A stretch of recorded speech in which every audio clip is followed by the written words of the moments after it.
is the Revisionary Podcast with your host, Juan Carlos. The Revisionary Podcast. Hello, and welcome to another episode of the Revisionary Podcast. I'm your host, Juan Carlos. It's funny, things have gone fast. There's just no other way to describe it. Like, here we are. It's literally the beginning of September. And I'm in shock, to be completely honest with you, because that means that we're about to hit a year at the Revisionary Podcast. We actually dropped our first episode on October 7th of 2020. And this podcast is something that I had dreamed of doing for a long time. And I sat down for a while without any idea as to what I wanted to do or how I would structure a podcast, or if people would even listen to me if I had a recorded podcast. And honestly, it's very humbling to watch the numbers grow. And it's very humbling to see how many of you guys are listening day in and day out. And it's very humbling whenever someone stops me, says, hey, I listened to your podcast and I listened to this, or when you guys send me messages on social media, or when you like the stuff that we're putting out, or even just listening to guests tell us about how much fun they're having on this podcast. So I guess I just wanted to take a moment to say thank you from the very bottom of my heart for all of your support. I mean, not only to you guys, the Revisionaries, but also I want to give a hearty thank you to producer Phil. Like, honestly, this really would not be possible without him and all of the work that he does. And I'm really excited to cross this finish line and make it to the 1 year mark. I want to find a way to celebrate and do something fun just to commemorate this momentous occasion, because most podcasts honestly don't make it past 10 episodes. So to make it into a year is actually a pretty good accomplishment. So I want to say thank you to all of you again. Before I go forward, if this is your first time listening to the podcast, the way this works is we bring on guests, usually comedians, who tell a non-fiction story about their lives in which they wish things had gone a little bit differently. Afterwards, I give them an opportunity to retell their story, but the second time they can change any facts or details that they would like about the story. This week on the podcast, I'm actually very excited because we have Didi Terriot joining us. I'm really excited to actually sit down and talk to her. I met her because we did a Zoom show together and she was wild. Honestly, she's just one of those like people who, like, you could tell within minutes of meeting them that they're just super genuine, super down to earth. Like, I look forward to, working with her in the future, like in person, because we've actually never met in person. So I hope someday we do get to meet in person, and I look forward to working together because she is absolutely wonderful. I'm actually really excited to just see if I can get her on the line and go ahead and do this. Let's see if we can get Didi on the line. Hello, Didi. How are you? Hello? Is anyone there? Man, I think they cut off her phone right like in the middle of this phone call. Damn, why is AT&T doing her dirty like that? They're like, nah, deny.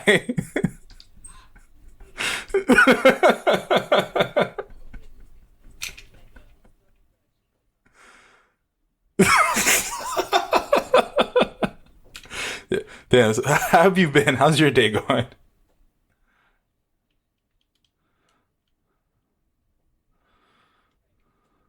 Yep.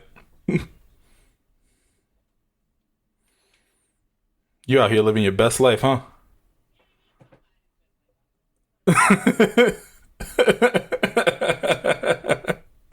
So, what have you been up to during everything?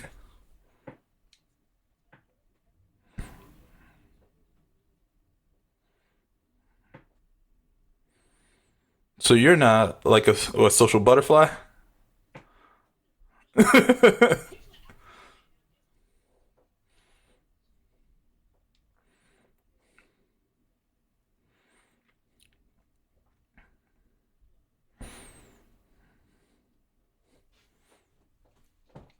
I'm gonna tell you something. I've been to Louisiana exactly one time in my life. One time. Yeah, just once. And I have cousins who are from New Orleans, like the New Orleans area. They're from Gretna, right? Yeah, that's where they're from. And Harvey, I believe, is the other place that they're from. And I remember going down there, and it was so weird for me, like, hanging out with them because they're originally from they were born and raised in the Dominican Republic. So they moved to this country not speaking English. So it's weird when you hear somebody who has both a Spanish and a Louisiana accent at the same damn time. Mm-hmm. Mm-hmm.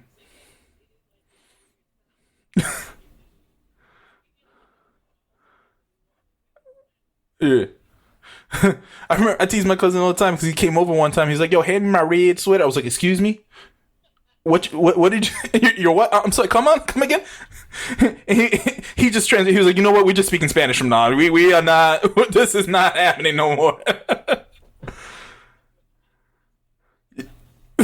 Exactly. This is what Dominicans call Spanish. You know, it's funny too. Like, same cousin. You're out here telling me that people from Louisiana are amicable, but the first time I had crawfish, I'm out here eating crawfish. I'm like, yo, this is good, but it's spicy. And my cousin's over there cracking in the corner, just cutting me up. Like, you know what I'm saying? Like, just like filleting me left and right, like flaming. No chill at all. Oh, I see.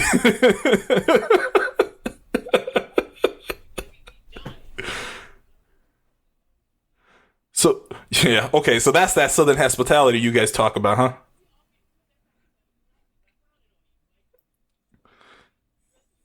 All right.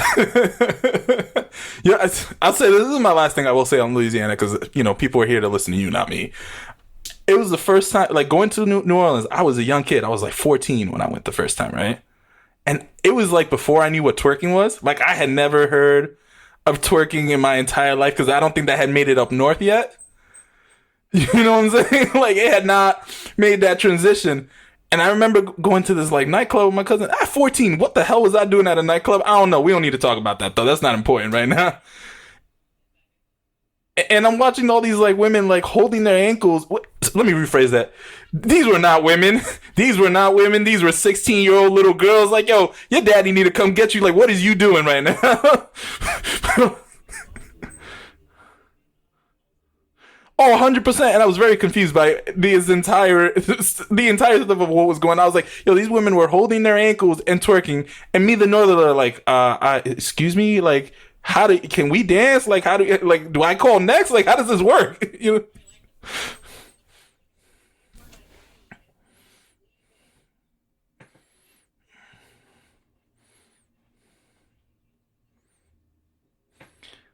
Yeah, I didn't know that at the time. You know what I'm saying? These women,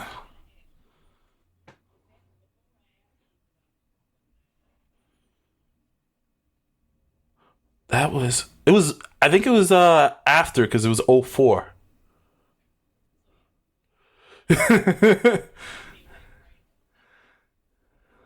Yeah.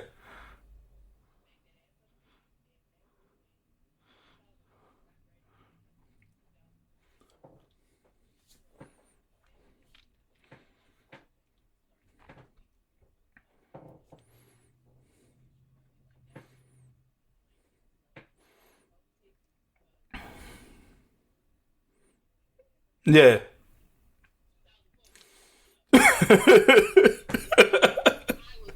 Bro, honestly, yo, going to Louisiana, it was like going to another planet. Like, yo, y'all said buku like in casual English. I was like, what? Like, yo, y'all didn't take tags off of your jerseys because people needed to know not only how much that you paid for it, but that it had that authenticity sticker. I was just like, what is? I was so confused when I was down in New Orleans. Let me tell you.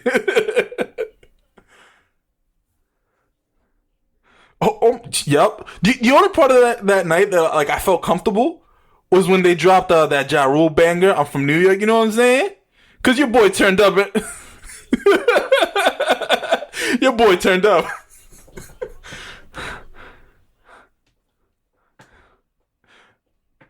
Yeah, I know.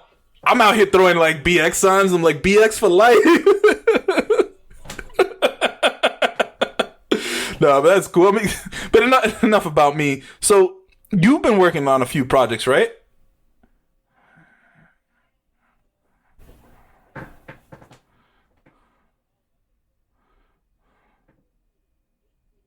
Okay.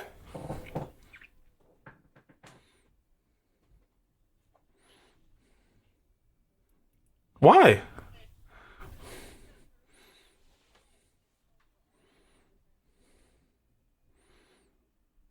She used the word on the SATs. She said nihilism. I'm like, ooh, I gotta Google that later.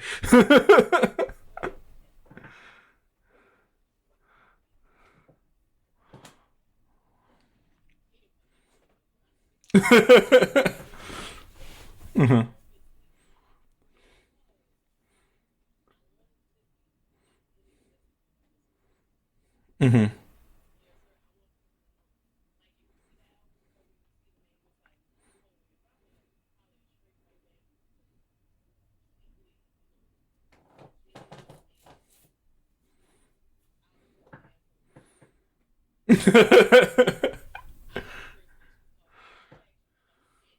Hmm. Got it.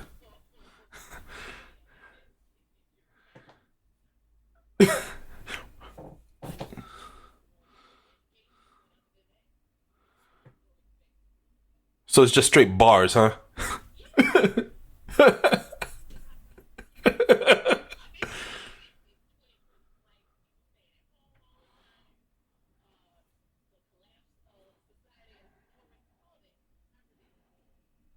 Okay, I see you, Distradamus.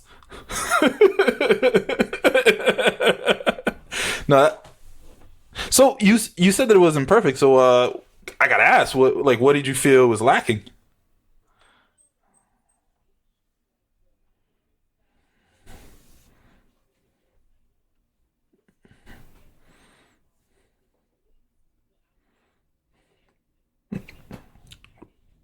Okay,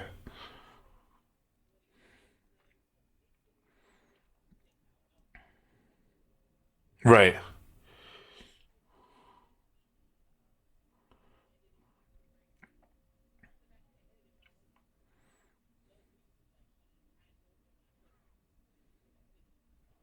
Okay,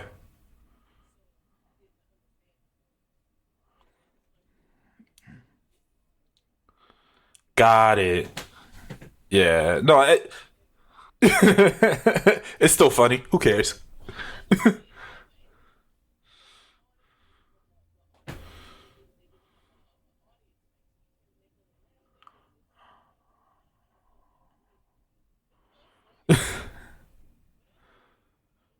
So, so did you record this? So did you record this album like in 2020 in your apartment? You know what I'm saying? Yeah, like a Zoom show.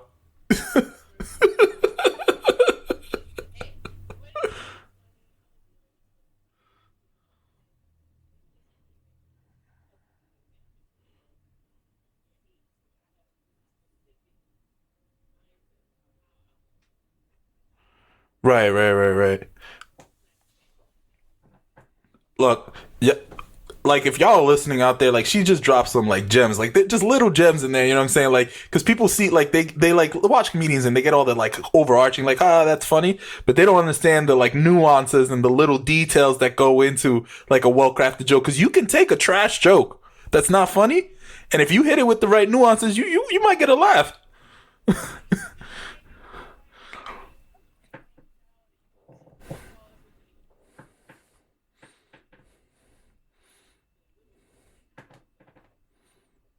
Mm-hmm.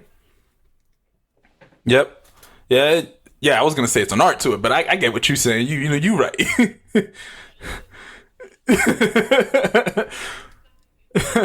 So let me not distract too much from there because I feel like I got so hyped and excited to talk to you. I was like, oh, I gotta share my entire life story right now. I'm gonna say, yeah. I don't know what it is. I think it's the energy I'm picking up from you. You know what I'm saying? I'm vibing off you. But the stage is yours. Go ahead and tell us your story.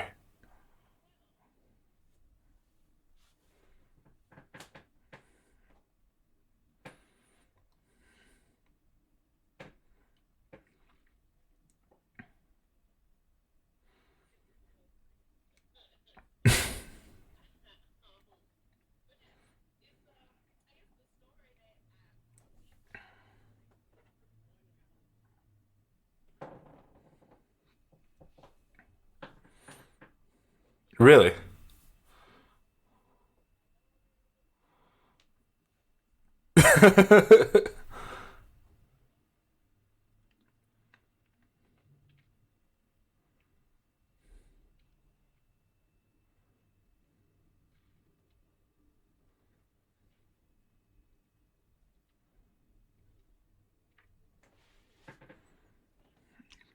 Oh God.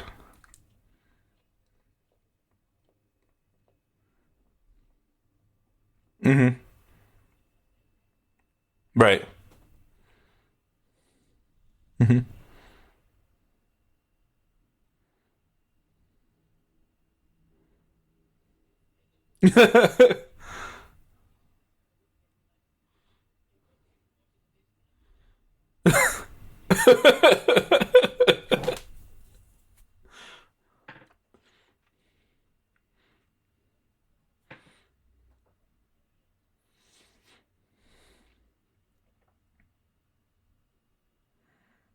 Right.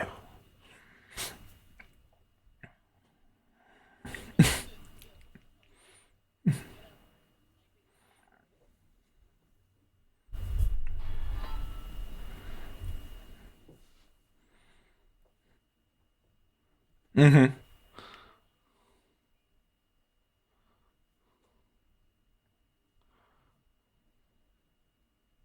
Right.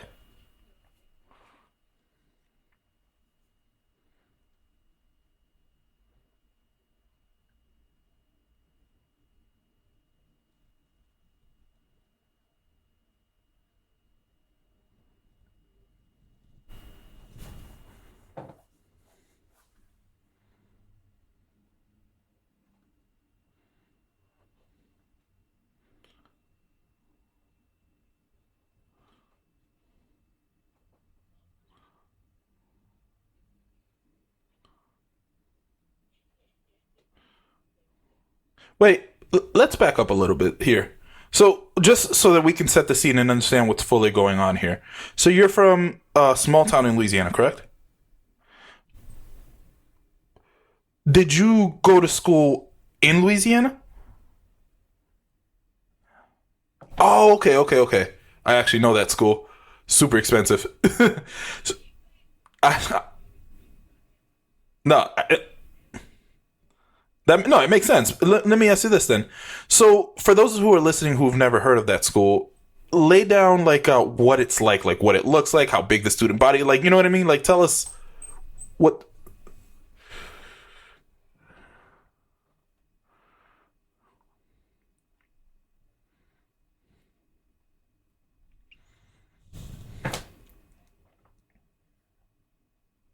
Okay.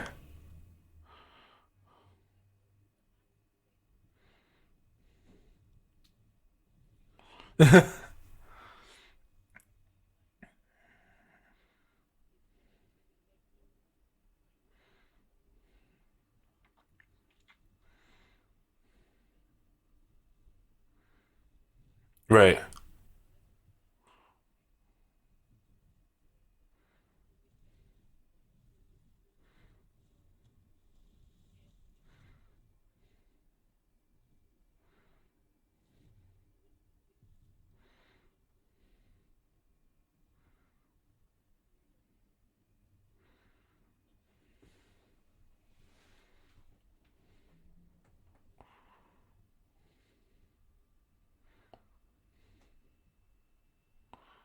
Right.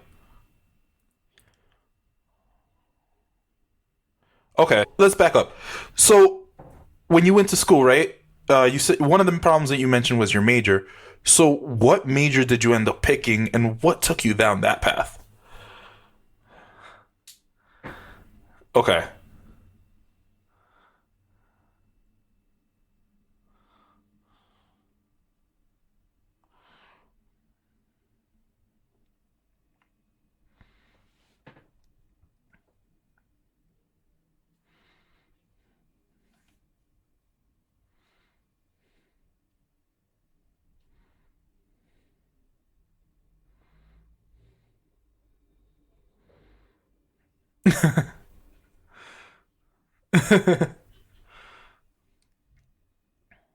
Okay.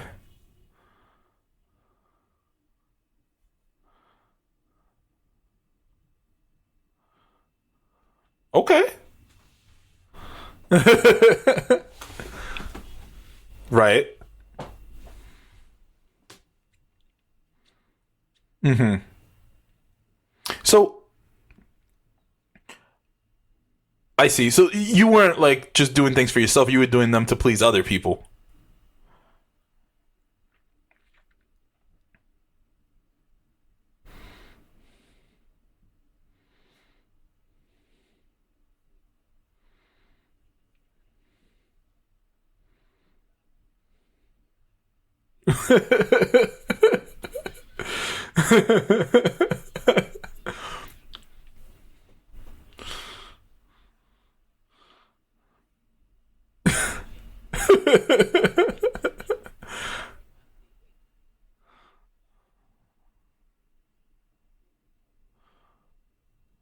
Got you. So you went, let's see, so poli sci, psychology, any others? Okay. Okay. So the first time you just regular dropped out, right? Okay, okay. So walk me through that. So how did we get to that point? Because clearly you're very articulate and very intelligent.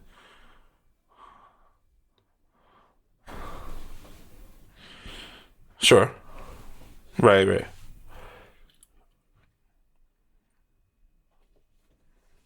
Hmm.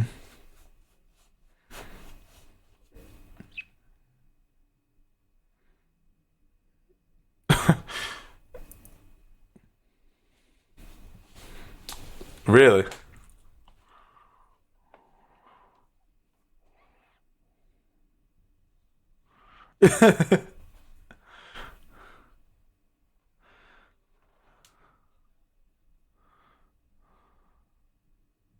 You know what's interesting to me listening to you is that I was the exact opposite from you. Like I didn't want to do the math because calculus it did not come easy to me.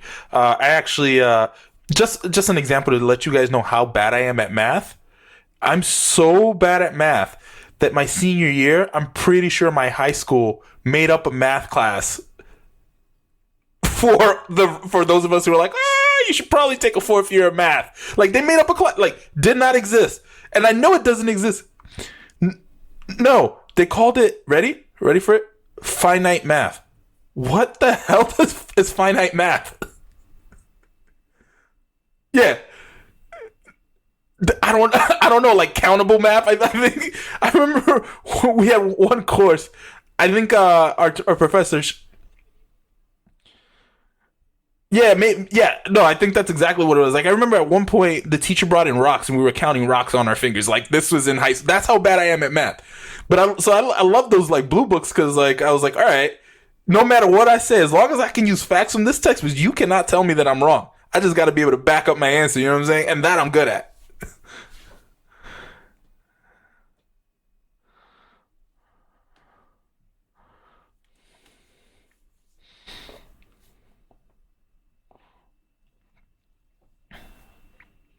Hmm. Hmm.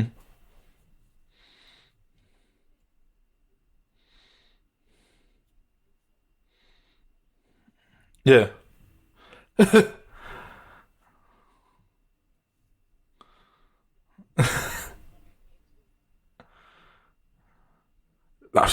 Yeah.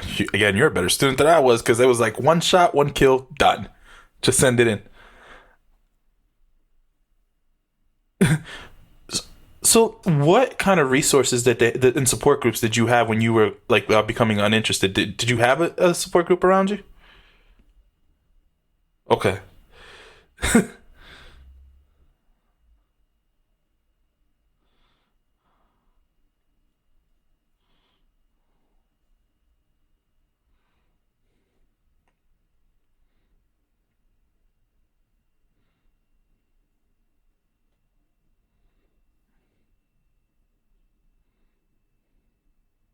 Hmm.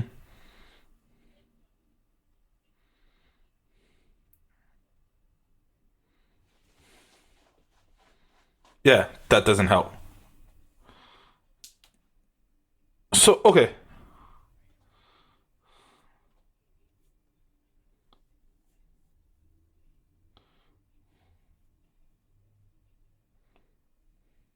Right, right, right. No, I totally get that. What happened next?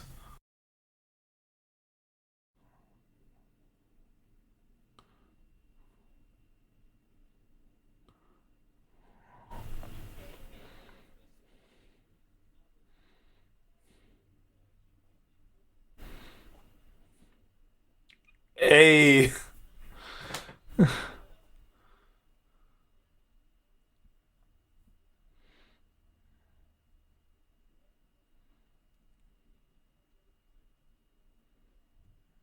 right.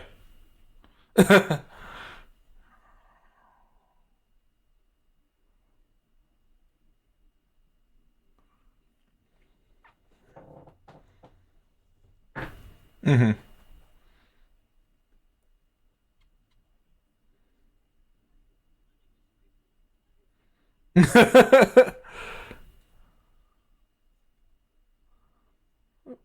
Right.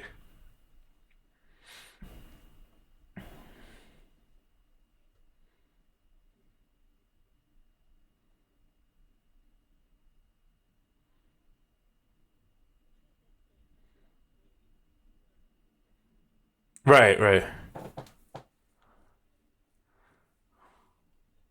Okay.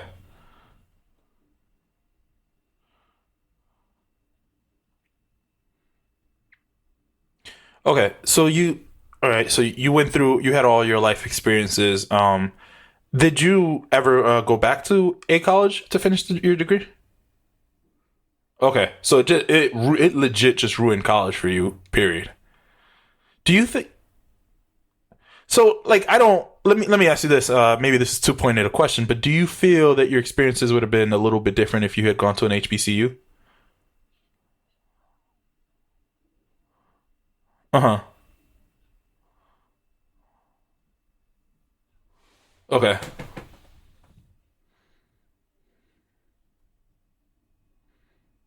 Yeah. Yeah. Right. Right.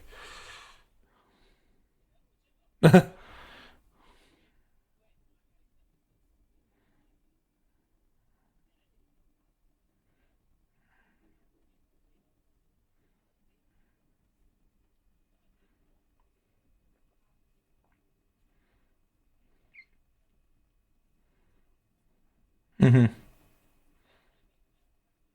So hold on. Let's go ahead and we'll just jump right back into this, and I'll let you retell the story, and then I'll ask you all the other questions that I have because I feel like they're more relevant to your retell than they are to the original story.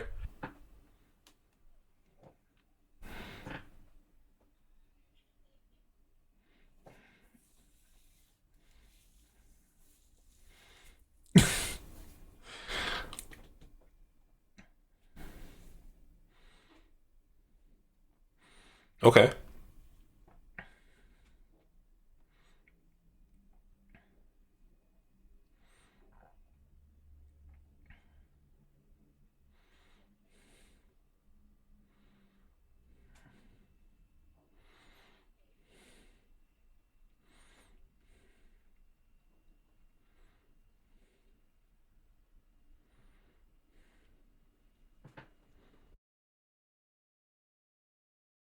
Right.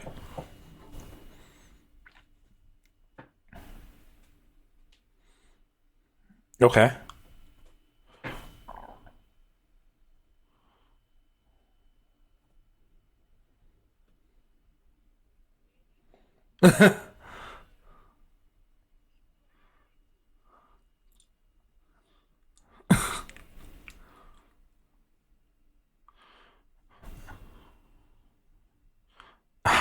I know. Will you indulge me just for the purposes of this conversation? Okay. So now, why do you feel that being at an HBC? Yeah, HBC. I said it right. I don't know why I thought there was an S in there for a second, like HSBC.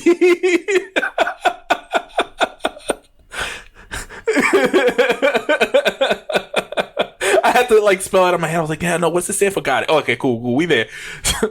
Why do you feel that being at an HBC would have been different for you? Like, okay.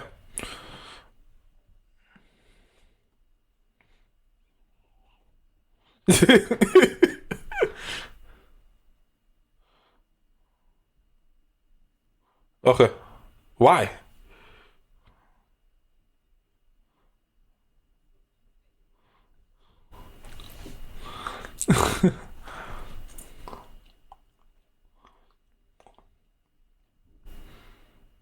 Sure.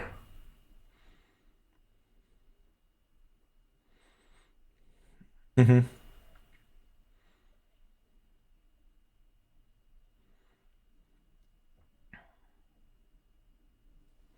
Right.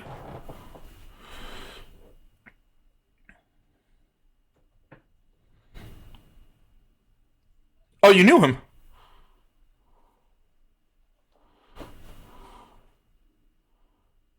Okay.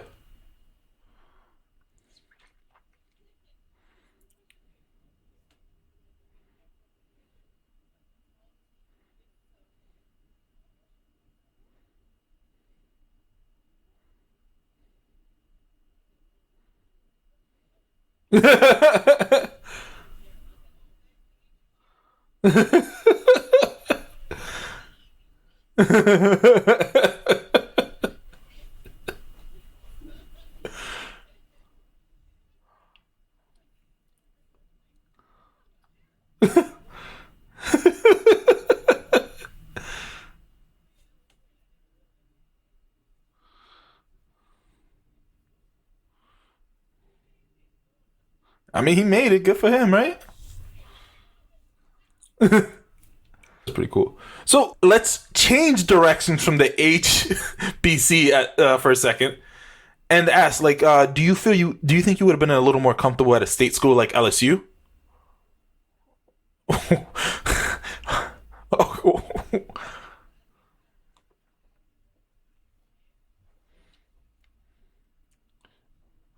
Why? Okay. Really? Is that bad there? You know, I'm not that surprised by that.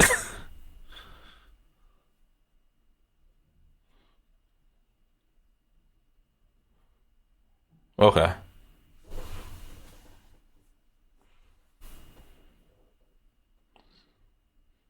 What's the black and gold for? Oh, duh.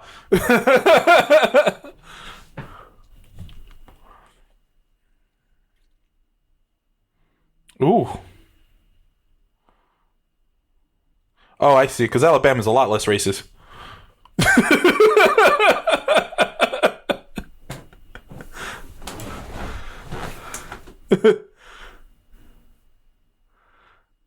Joe Namath is a New York Jets great, so I appreciate that argument and accept it.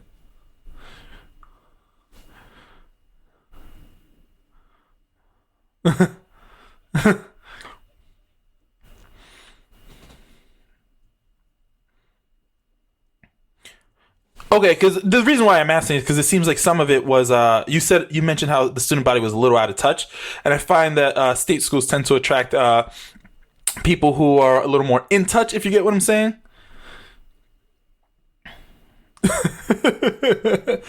Okay, so that wasn't going to do it for you at all. Um, and I noticed that in the retelling you chose an English major. Do you think it would have made a difference if you had chosen the literary path at Loyola?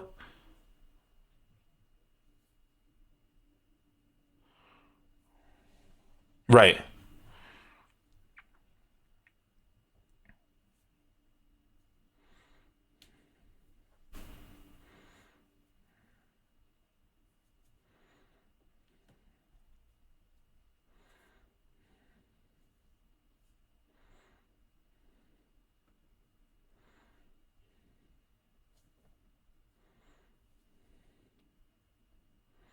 Yeah.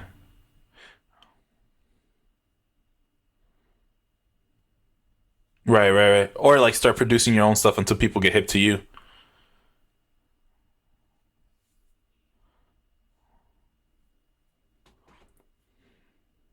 It's interesting listening to you because I feel that I made a similar mistake in that I don't regret my major, right? I was a double major in political science and history. Um, it was interesting. I think, my problem, to be fair, right? My problem was that I'm about to date myself. Y'all were really about to know exactly how old I am if you didn't know already. My problem was that I turned 18 and went to college when Obama was running the first time. So all of a sudden, I'm like, yo, that guy looks like me.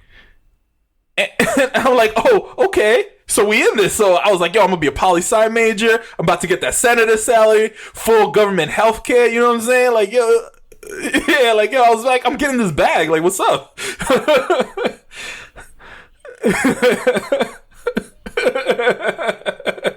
Yeah, man. And like, so what I'm saying, so like I chose poli-sci not because I was passionate about it. It was just more like, okay, you know, senator seems like a good job. Let me go do that. Right. You know what's the worst part? I did go to law school. I regret that. Yo, I was done within the first year. I was like, yo, you know what? I'm gonna go catch a seat somewhere else. This is not for me. This is not my path in life. Yeah.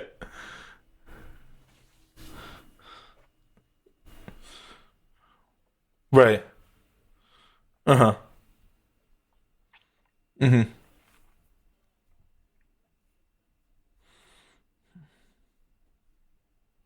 Mm-hmm.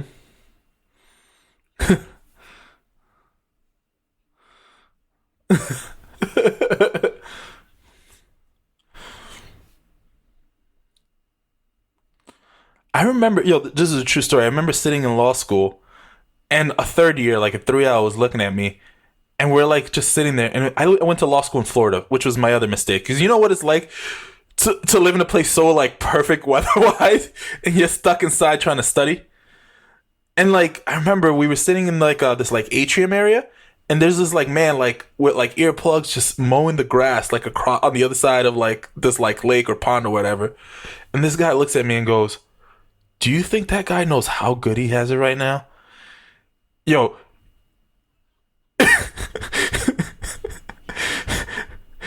he was like, yeah, he was like, yo, his only care in the world right now is just walking back and forth and making sure that grass is even.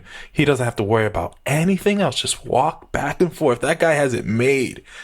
And I was just like, yo, yeah, I know. And I'm sitting there, I was like, yo, that's so real. Like, that is so real. Because I'm sure the guy like cutting the grass was probably looking in at us and be like, man, I'm out here in this hot sun working. Those guys, you know, they're just in there in an air conditioned room about to become lawyers. You know what I'm saying? Like, it's just.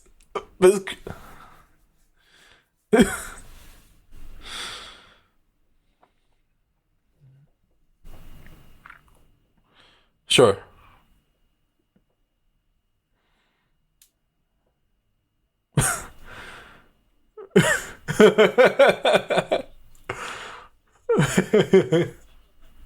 Man, I remember those days in college when like I used to get like that, be real nice. All of a sudden we didn't know how to act. We would like pull out a slip and slide. But in my defense, like in my defense, what was that? Like just a restaurant? Uh-huh.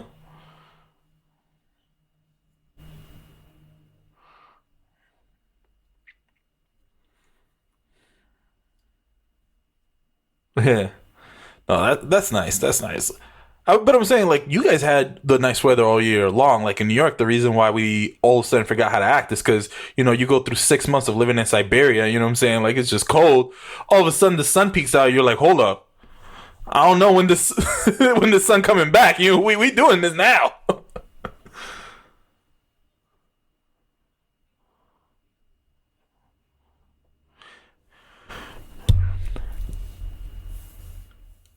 Yeah, you know, I'm gonna tell you something. Here's the thing about living in New York, right? Winter and fall is fat people weather. You know, that's when we shine. You know what I'm saying? We look good in boots. We look good in like sweaters. Like that's our time to shine. You know what I'm saying? But all of a sudden, you know, spring, summer rolls around. All these like people who've been mad because they've had to hide their bodies all like just they just want to you know they want to pop and show everything off and that's what I'm saying. It's just a battle of the bodies is really what you're witnessing.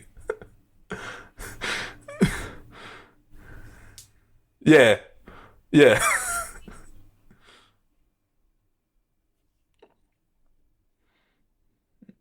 yeah. Hmm. So for those of you guys who didn't understand, she's trying to say half of y'all are ugly. So Damn. 3/4. Yo, she's calling me ugly to my face. Damn. No, I'm just kidding. Let me stop. um, I'm getting sidetracked. So let's wrap this up. So the moral of the story here is you really feel that you would have benefited from being surrounded by a supportive community, and you think you would have benefited from having left the nest, right, as an opportunity to grow as an individual.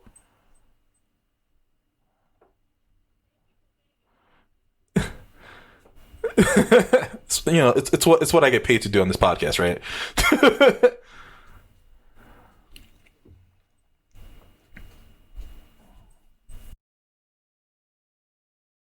Now, before I let you go, we have two traditions on this podcast. I mean, I'm not saying no. You were gonna grab it anyway. Don't play.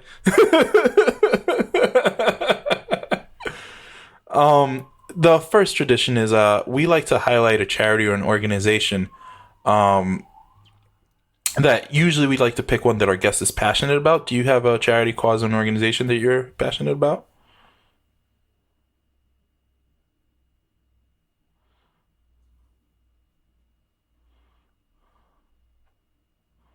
Right.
All right. Perfect. Thank you for sharing that with us.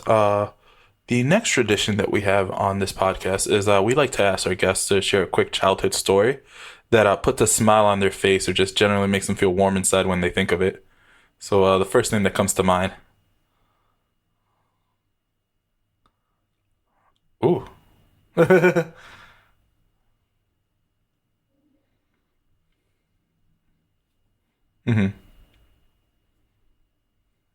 Mm-hmm.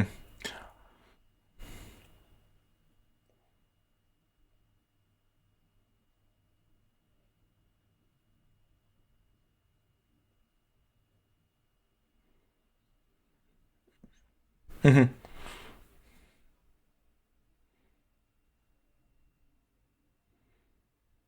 Mm-hmm.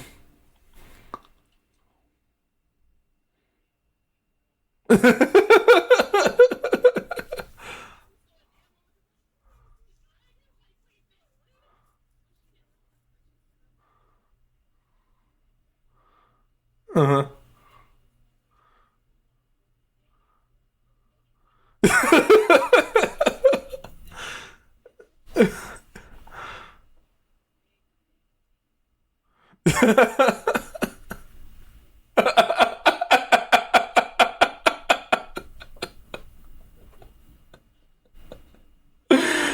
Oh, that is such a great story. That is the perfect story to share. Thank you so much.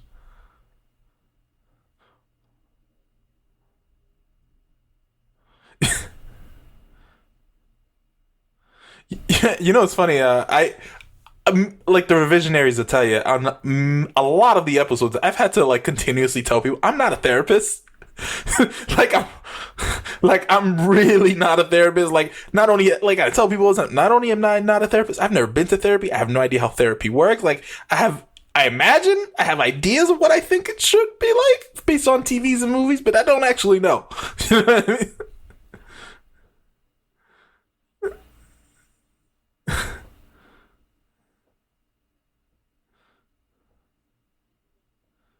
Before I let you go, do you have any last words for our revisionaries?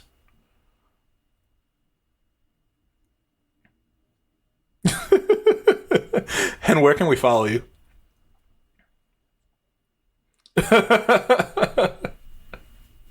Social Security will suffice.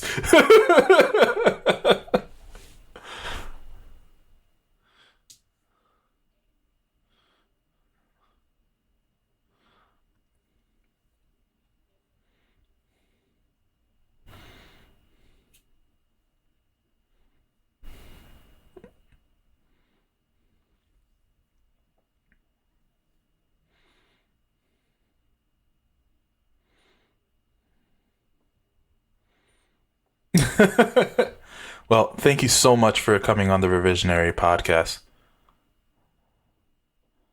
All right, bye. The Revisionary Podcast. So, a few things here. First and foremost, I think it's kind of cool that she knew G-Eazy back when he was Gerald. Like, that's kind of cool. I'm not gonna lie. that might have been one of my favorite parts of the story. But more than anything, I think it's what I like about the story is, like, I say this often, that it's super relatable, but I feel like it's something that a lot of people, it will resonate with them, right? Like, people say college isn't for everyone, and that's true. And for those of you guys who are listening, if college isn't for you, in my personal opinion, I think that that's okay. I think that everyone needs to find their own path and find what works for them. And at the end of the day, I think we're on this planet for a finite amount of time, so we have to do what brings us happiness as long as it doesn't hurt others. And I think within that happiness, I think there's a core human need to try to be able to provide for ourselves and for others if we need to. And I think that there are multiple ways to do it, and college is not the only way to do it. There's just so many options out there. So the way I see it, all we can do is just put one foot in front of the other and keep trying to push forward. And with that being said, I want to say thank you to all of you for listening. This is